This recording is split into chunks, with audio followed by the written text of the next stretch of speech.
ప్రతి తండ్రులకు fathers day శుభాకాంక్షలు మనస్ఫూర్తి తెలియజేస్తున్నాను. కేవలం యేసుక్రీస్తు ప్రభువారి ద్వారా మనము దేవుణ్ణి అబ్బా తండ్రి అని మొరపెట్టే తండ్రి కుమారులు కుమార్తెల అనుబంధాన్ని దేవుడు కేవలం మనకు మాత్రమే ఇచ్చాడు. అది 1988 సంవత్సరం ఆర్మీనియా ప్రాంతం. శామ్యూల్ డానియల్ అనే దంపతులకు కుమారుడు జన్మించాడు. ఏకైక కుమారుడు తన పేరు అర్మండ్. అర్మండ్ అనే కుమారుడు పెరుగుతున్నాడు. స్కూల్కి వెళ్ళడం ఆరంభించాడు. తండ్రికి కుమారుడు వల్లభాల ప్రేమ. కార్లు ఎక్కించుకొని వెళ్తున్నప్పుడు అన్నాడు ప్రతిరోజు బాబు అనేవాడు, డాడీ నాకు భయం అవుతుంది డాడీ, స్కూల్ పోతుంటే వదిలేసి వెళ్ళిపోతున్నావు. నా అన్నాడు, రే నీకేమైనా సరే తండ్రి బ్రతుకున్నంత వరకు నీకేం కాదు, నేనున్నాను, ఖచ్చితంగా నేను చూసుకుంటాను, నీకేమీ కాకుండా చూసుకుంటాను, తండ్రి నమ్ము అని ప్రతిరోజు చెప్తుండేవాడు. ఒక రేడియో ఆన్ చేశాడు. ఒక గంట లోపు భయంకరమైన వార్త వింటున్నాడు. తన కుమారుడు స్కూల్ ఉన్న ప్రాంతంలో, ఆర్మీనియా ప్రాంతంలో భయంకరమైన భూకంపం. స్కూల్ బిల్డింగ్స్ అన్ని కూలిపోయాయి, నుచ్చు అయిపోయారు. ఎక్కడికక్కడ రక్తసిద్ధమైపోయి శవాలు దిబ్బలైపోయాయి.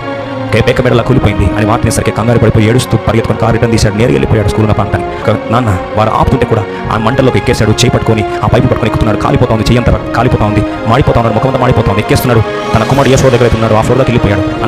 అదంతా కూలిపోయి ఉన్న ప్రాంతంలోకి వెళ్ళిపోయి ఒక్కొక్క కిక్కరియాన్ని ప్రయత్నిస్తున్నాడు. అందరూ నువ్వు చేసి వేసి నీ ప్రాణాలు తెచ్చుకుంటున్నావు, నీ ప్రాణాలు తెచ్చుకుంటూ అయిపోయింది, ఆశలు అయిపోయాయి అని చెప్పేసరికి లేదు నా కుమారుడిని వాగ్దానం చేశాను, నేను తండ్రిగా నా మాటను కోల్పోయానని చెప్పి ఒక్కొక్క రాయి తీస్తున్నాడు. కన్న తండ్రి ప్రేమ నా బంధము లాగేస్తుందని చెప్పి ఒక్కొక్క రాయి తీయడం ఆరంభించాడు. అదంతా శిథిలాలను తీసే లోపల ఒక శబ్దం వినిపిస్తుంది లోపల నుంచి. ఏమంటారో తెలుసా అండి, కొంతమంది బిడ్డలు బతుకున్నారు. వారి మధ్యలో ఒక పిల్లోడు అంటున్నాడు, అరే మీరు భయపడుతురా, ఏడవద్దు, మా డాడీ ఖచ్చితంగా నా కొరకు వస్తాడు. నేను చెప్తున్నాను, మా డాడీ మా నాన్న ఖచ్చితంగా వస్తాడు నా కొరకు, కొద్దిగా ఓపిక పట్టండి. కొర ప్రాణంతో కొట్టుకుంటున్న వారికి ఈ కుమారుడు ఆ మాట సరి చెప్తా ఉంటే తండ్రి కాలం నీళ్ళు గారిపోతున్నాయి. ఎవరో కాదు ఆ మాట.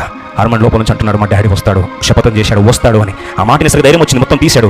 ఆ కుమారుని కాపాడే ప్రయత్నంలో 14 మంది స్నేహితులు కూడా కుమారుని యొక్క ఫ్రెండ్స్ అందరినీ కాపాడాడు. పిల్లోడుకుందండి ఆ ధైర్యం, మా నాన్న వస్తాడని. ఈరోజు మన పర్లోక తండ్రి మన తండ్రి అయితే ఒక ముఖ్యమంత్రి కొడుకు ఎంత ధైర్యం ఉంటుంది, ప్రధానమంత్రి కొడుకు ఎంత ధైర్యం ఉంటుంది, రాకుమారికి ఎంత ధైర్యం ఉంటుంది. ఈరోజు ఏదో తీసుకుని హృదయంలో చేర్చుకున్నాం పరలోక తండ్రి బిడ్డలుగా, మనకి ఇంకెంత సంతోషం, ధైర్యం, ఆత్మలో, ప్రేరణలో అబ్బా తండ్రిని మొరపెట్టే ఈ గొప్ప ఆధిక్యతను దయచేసి అందరం వాడుకుందాం.